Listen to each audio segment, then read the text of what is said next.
ini dapat bersilaturahmi langsung dengan Bapak dan Ibu sekalian.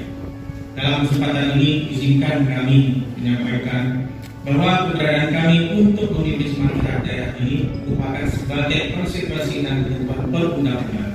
Program tersebut dapat berjalan dengan baik dan program yang telah jalan sebelumnya dapat kita lanjutkan, khususnya bidang pendidikan, infrastruktur, bidang kesehatan, dan sebagainya. Utamanya, mari kita fokuskan perhatian pada upaya mensukseskan pemilu dan pilkada tahun 2024. Entah kita morong-morong membangun tanah Gayo.